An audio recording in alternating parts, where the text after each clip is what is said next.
my mom and stepdad went on their honeymoon, I wasn't trusted to watch the house for the week, so they sent me to my Uncle Ronnie's farm. He lives with my Aunt Susie and my cousin Ronnie Jr. They have a spare bedroom upstairs that I stayed in. It's an old-fashioned style wooden farmhouse. It's big and nice, though. The spare bedroom overlooked the crops and the numerous scarecrows my uncle had scattered through the crops.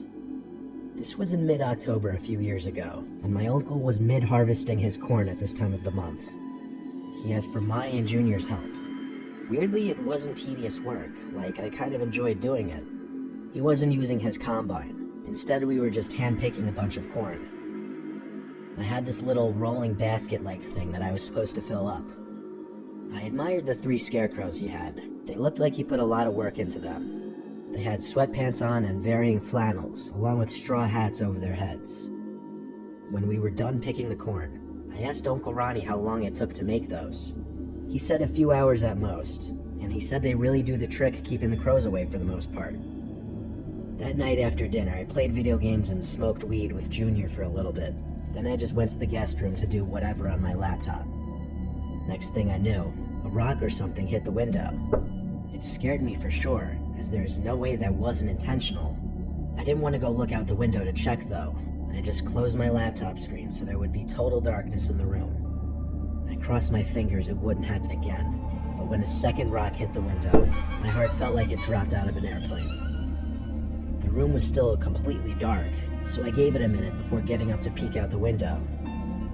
There was a full moon out, and one of the outside lights was on, both lighting up a decent amount of the crops and one of the scarecrows. I continued to look around, but when I saw something moving in the corner of my eye, I looked back at the scarecrow to see one of its arms waving at me.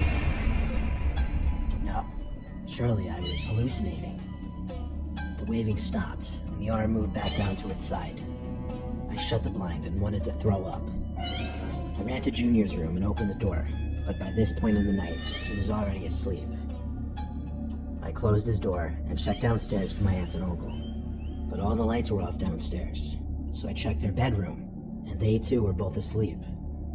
I went back to my room and lifted the blind just enough to peek out there. The light outside was now off, but with the bright moonlight, I was able to see the scarecrow was still hung up on the stick. I looked out that window for over a minute, waiting for it to move again, but the longer I waited, the more I realized I must have been higher than I realized. I finally dropped the blind back down and climbed into bed. The next morning, I went downstairs to my Aunt Susie making us all pancakes. My uncle was already outside doing work. Aunt Susie called Junior down to eat before all the pancakes were gone. And around that same time, my uncle stormed into the house, asking, "Where did the goddamn scarecrows go?" My heart dropped. The 3 of us went outside, my uncle leading us to show us that all 3 scarecrows were missing from their posts. That's when I told him about what I saw last night, and how at first I thought I just imagined it, but now it made sense.